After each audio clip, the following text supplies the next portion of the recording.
Hello everyone. Last video में हमने जाना था स्टेकिंग क्या है और हमने सिंगल डॉट के साथ स्टेक भी किया था नॉमिनेशन पूल ज्वाइन करते हुए। इसके अलावा हमने डायरेक्ट नॉमिनेशन ऑप्शन भी डिस्कस किया था जिसमें हमने वैलिडेटर्स चूज किए थे रिवॉर्ड्स अर्न करने के लिए। चलिए जानते हैं एक वैलिडेटर क्यों चूज किए जाते हैं और एक राइट वैलिडेटर चूज करने के लिए आपको किन पॉइंट्स पर फोकस करना चाहिए।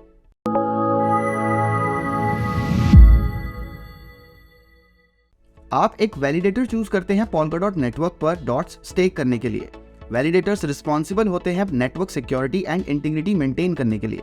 वैलिडेटर्स नोड्स होते हैं नेटवर्क में जो ट्रांजैक्शंस वैलिडेट करते हैं एंड न्यू ब्लॉक्स क्रिएट करते हैं और इन्हें इंसेंटिवाइज किया जाता है रिवॉर्ड्स एंड पनिशमेंट सिस्टम के थ्रू ऑनेस्ट बिहेवियर के लिए। वैलिडेटर को नॉमिनेट करने का मतलब है कि आप उनकी ड्यूटीज को सपोर्ट करते हैं ऑनेस्टली एंड एफिशिएंटली। एक high reputation and better track record validator जिसकी परफॉर्मेंस कंसिस्टेंट रही हो नेटवर्क में, उसे इलेक्ट किया जाता है एक्टिव वैलिडेटर के तौर पर एंड रिवॉर्ड मिलता है। नॉमिनेटर्स जिन्होंने उस वैलिडेटर को चूज किया है, यही रिवॉर्ड का एक पोर्शन उनके बीच डिस्ट्रीब्यूट हो जाता है। Reward distribution and slashing criteria पर डिटेल स्टडी आप डिस्क्रिप्शन में अवेलेबल लिंक से इस पेज के थ्रू कर सकते हैं।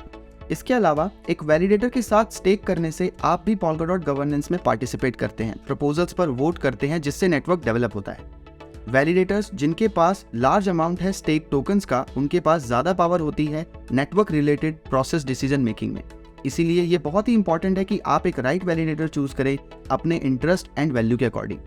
अब हम कुछ पैरामीटर्स देखते हैं जिसके अकॉर्डिंग आप ये डिसाइड कर सकते हो कि आपको किस वैलिडेटर को चूज करना है अपने रिस्पेक्टिव नेटवर्क टोकन के लिए, चाहे वो पोल्काडॉट का डॉट टोकन हो, कुसामा का KSM, एजवेयर का EDG या वेस्टेंड का WND। अपने टोकन्स के लिए वैलिडेटर चूज करना कंप्लीटली आपकी चॉइस पर डिपेंड करता है एंड इसमें रिस्क भी इंक्लूड है, क्योंकि अगर एक वैलिडेटर गलत करता है नेटवर्क के लिए तो उसे रिवॉर्ड नहीं मिलता है एंड फंड्स फॉरफीट हो जाते हैं और ट्रेजरी में ऐड कर दिए जाते हैं। क्योंकि आपने as a nominator validator choose किया है तो आपके फंड्स भी फॉरफीट हो जाते हैं।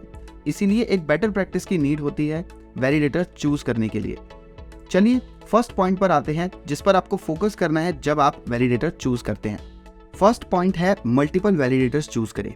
जैसा कि हमने बताया पोल्काडॉट अलाउ करता है आपको मैक्सिमम 16 वैलिडेटर्स चूज करना, तो आप मल्टीपल वैलिडेटर्स चूज करें।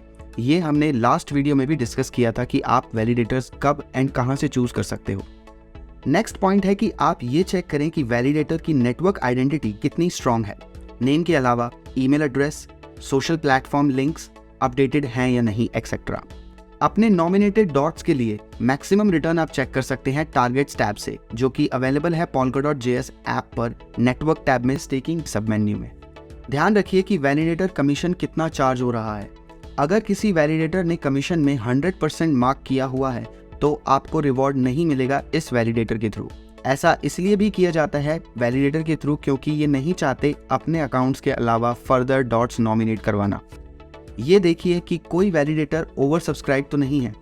टॉप 512 नॉमिनेटर को ही रिवॉर्ड्स मिलता है। सपोज आप एक वैलिडेटर चूज करते हैं जिसमें 600 नॉमिनेशंस हैं ऑलरेडी, तो आपके नॉमिनेटेड वैल्यू टोकन्स को टॉप 512 नॉमिनेटर्स में होना होगा, वरना आपको रिवॉर्ड नहीं मिलेगा। वैलिडेटर्स जो इस लिमिट से ज्यादा हैं उन्हें मार्क किया जाता है स्टेकिंग डैशबोर्ड पर रेड वार्निंग साइन से। ऐसे वैलिडेटर्स को अवॉइड कीजिए जिसमें हाई नंबर ऑफ नॉमिनेशंस हो। नेक्स्ट पॉइंट है कि आप ये देखिए कि एक वैलिडेटर के कितने पर्सनल टोकन्स स्टेक्ड हैं, क्योंकि कोई ये नहीं चाहेगा कि उनके सेल्फ टोकन रिवॉर्ड्स 0 हो या फंड्स फॉरफीट हो।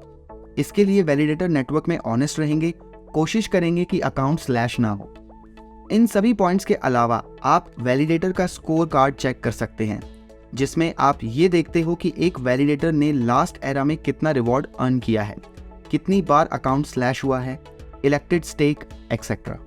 आप एक नॉन वैलिडेटर को भी चूज कर सकते हो या फिर अपने क्रिएट किए हुए वैलिडेटर सेटअप को भी कंसिडर कर सकते हो रिवॉर्ड जनरेशन के लिए। इन सभी पॉइंट्स पर प्रैक्टिस होने से आप एक बेटर वैल्यू रिवॉर्ड जनरेट कर सकते हैं। अब क्योंकि आप इन सभी पॉइंट्स को कंसिडर कर चुके हैं तो आप रेडी हैं पोल्काडॉट नेटवर्क में अपने टोकन्स नॉमिनेट करने के लिए। अगर आपको कोई डाउट है इस वीडियो से रिलेटेड या फिर पोल्काडॉट नेटवर्क में वैलिडेटर से रिलेटेड कोई क्वेरी है तो आप वीडियो में कमेंट कर सकते हैं या फिर हमें मेल कर सकते हैं support@describedot.com पर। मिलते हैं एक न्यू टॉपिक के साथ नेक्स्ट वीडियो में। Thank you.